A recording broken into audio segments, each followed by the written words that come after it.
Sebutkan dari kalangan sahabat, dari tabi'in ini mengatakan ayat-ayat sifat mutasyabih tidak ada sampai lahir orang seperti Jaham ibn Safwan, lahir orang seperti Abdullah bin Sa'id bin Kullab, lalu dikembangkan dan bahasanya disaring oleh imam-imam seperti Abul Hasan al-Ash'ari, Abu Mansur al-Maturidi dan yang mengikutinya. Dan sebenarnya Abul Hasan al-Ash'ari rahimahullah sudah kembali meninggalkan itu.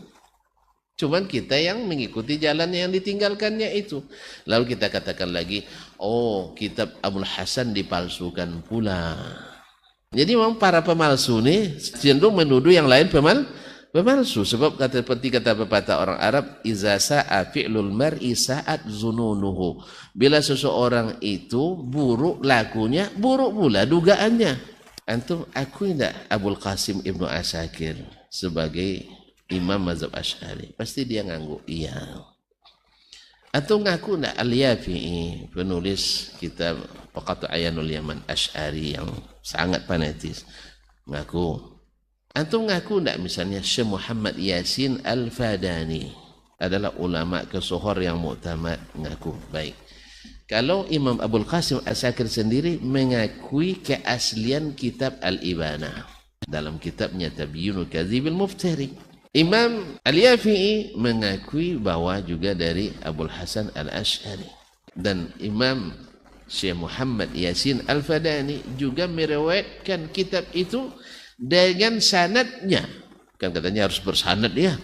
Padahal sanad sekarang tidak butuh lagi. Kita sudah melalui kitab. Tapi tidak apalah, pakai sanad lah. Bangga pula sanad banyak. Itu apa sanad banyak kalau isinya? Iya, orang-orang masturin, bahkan majhulin, bahkan mungkin kazabin. Na'udzubillah. Syekh Muhammad Yasin Al-Fadani juga punya sanad langsung ke Abul Hasan al-Ash'ari bahwa beliau menulis kitab Al-Ibanah dan Usulud Diyanah dan kitab Maqalatul Islamiyyin. Kecuali antum tak percaya lagi dengan Syekh Muhammad Yasin Al-Fadani, walaupun antum meninggi-ninggikannya. Antum jawab lagi, enggak, kitabnya memang asli, cuma dipalsukan oleh Wahabi. Nuduh lagi. Memangnya antum sudah lihat manuskrip aslinya, sehingga bisa mengatakan betul-betul dipalsukan. Kemudian, oke lah, ada oknum yang melakukan pemalsuan. Tapi jangan digeneralisir, sebab di seluruh golongan dan di seluruh tabaqat ulama ada kekeliruan dalam mentahqiq. Apakah seluruh yang keliru ditunggung memalsu? Berarti antum kalau kawan yang sekeliru tidak boleh disebut pemalsu, tapi kalau lawan yang bilang disebut pemalsu, ini miskin dalam masalah tahqiq. Orang memalsukan data tentang Abul Hasan Asy'ari, mumpung ingat supaya tidak lupa nanti. Abul Hasan Asy'ari itu hanya melalui dua marhalah. Marhalah pertama beliau dalam marhalah i'tizal, Mu'tazilah. Setelah itu beliau naik di atas mimbar, keluar dari akidah Mu'tazilah, kembali kepada akidah benar, akidah Ahlussunnah wal Jamaah, akidah sahabat Nabi. Sampai di situ saja. Dan inilah yang diterjemahkan oleh para murid-muridnya, sampai termasuk ke bawah murid dan muridnya, murid dan muridnya banyak seperti Ghazali, Baqilani dan sebagainya. Orang-orang hebat. Biar banyak bukan murid langsung, tapi murid-muridnya. Nah, ada yang mencoba membuat cerita. Abul Hasan Asy'ari punya 3 marhalah. Ini dusta ini. Ini yang tersebar di hari ini. Yang pertama marhalah i'tizal. Yang pertama ada sebuah marhalah. Ngikuti seorang alim. Mengikuti, masih sesat katanya. Baru yang jadi waktu beliau melepas jubahnya itu belum menuju kebenaran. Wah, ini kan kurang ajar masih. Yang ketiga, itu marhalah ngikuti akidah salaf. Salaf itu siapa sih?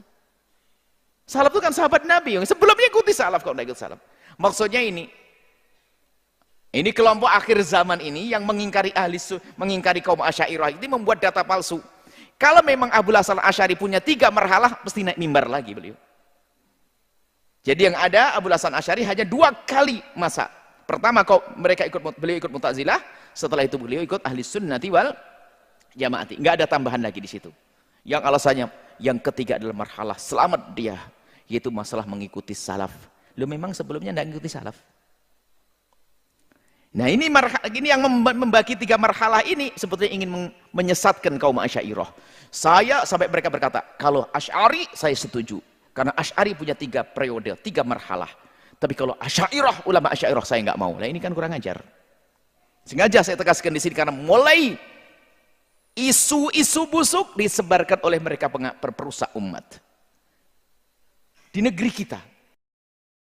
Benarkah kitab Al-Ibanah yang ditulis oleh Imam Abu Hasan Al-Asy'ari telah dipalsukan oleh orang yang di Saudi? Tidak benar. Orang-orang yang mengatakan Al-Ibanah menyimpang, mereka tidak menemukan dalil kecuali mereka mengatakan ada 2 perselisihan antara 2 nuskhah. Kami sudah ngecek manuskripnya, ternyata ada perbedaan lafal. Ini berarti ada perubahan. Apa lafal yang berbeda? Dalam satu nuskhah dikatakan Allah memiliki 2 mata. Dalam satu nuskhah dikatakan al-ain, sifatul ain. Yang jelas sama-sama menetapkan 2, Allah memiliki mata. Apakah 2 atau jenis, ini masalah bahasa Arab. Kalau kita mengatakan manusia, bukan berarti harus tunggal, paham? Seperti sungguhnya manusia dalam kerugian. Bukan berarti satu manusia, bisa jadi seluruh manusia. Jadi namanya lafzul jins. Mufrad itu menunjukkan jenis manusia. Tatkala Abu Hasan dalam satu nuskhah mengatakan Allah memiliki mata, maksudnya Allah memiliki jenis mata tanpa membahas jumlahnya, 1 atau 2, paham? Ini perbedaan dalam manuskrip yang tidak punya pengaruh. Tetap saja Abu Hasan Al-Asy'ari menyatakan Allah punya mata. Ya, saya nukilkan sini. Sebentar. Jadi mereka tidak punya dalil. Kemudian ternyata buku tentang Al-Ibanah ini dinukil oleh banyak ulama. Dinukil oleh Al-Baihaqi dalam kitabnya Al-I'tiqad. Dinukil oleh Ibnu Asakir dalam Tabyin Kadibil Muftari. Dinukil oleh Zahabi. Dinukil. Jadi buku ini ada dan benar-benar tulisannya siapa? Abu Hasan Al-Asy'ari. Paham? Contoh lagi yang mereka mengatakan ada penyimpangan. Ya, sebentar, saya carikan. Contohnya kata mereka, dalam sebagian nuskhah Abu Hasan berkata, "Fadalla ala annahu ta'ala munfaridun bi wahdaniyatihi mustawin ala arsyihi. Istiwaan munazzahan anil hulul wal ittihad." Kata Abu Hasan, maka dalil-dalil menunjukkan bahwasanya Allah Maha Esa dengan keesaannya. Mustawin ala arsyihi, beristiwa di atas arsy-Nya. Istiwaan munazzahan, itu istiwa yang tersucikan dari al-hulul wal ittihad, dari bersatu dengan makhluknya. Jadi Abu Hasan mengatakan dalam Al-Ibanah Allah beristiwa, tapi istiwa Allah bukan berarti Allah gabung dengan apa? Makhluknya. Kemudian dalam lafal yang lain, ya, kata mereka tidak ada tambahan istiwa munazzahan anil hulul wal ittihad. Dalam lafal yang lain cuma dikatakan Allah beristiwa di atas arsy-Nya, titik. Dalam lafal yang lain ada tambahan istiwa tanpa bersatu dengan makhluknya. Apa itu kontradiktif? Jawabannya tidak, ini saling mendukung. Toh sama-sama 2 nuskhah ini menyatakan Allah beristiwa di atas apa? Arsy. Jadi mereka tidak punya dalil untuk menolak bahwasanya Al-Ibanah itu karangan Abu Hasan. Wong dinukil oleh para ulama yang lain, dinukil oleh Al-Baihaqi, dinukil oleh Ibnu Asakir. Sudah. Taruhlah Al-Ibanah ternyata bukan milik Abu Hasan. Masih ada bukunya yang lain. Masih ada buku Maqalat al-Islamin yang tadi saya nukilkan. Masih ada buku Risalah Ali Thaqar, dan 2 buku ini juga mengatakan Allah beristiwa di atas arsy. Sudah selesai. Kita tantang mereka, datangkan kitab Abu Hasan yang mengatakan Allah tidak di atas. Datangkan kitab kepada kami Abu Hasan Al-Asy'ari yang mengatakan Allah tidak di atas. Mereka tidak bakalan dapat. Jungkir balik juga tidak bakalan dapat. Jadi Anda mengaku bermadzhab Abu Hasan Al-Asy'ari, ternyata bukunya Anda ikut Abu Hasan Al-Asy'ari waktu masih menyimpang.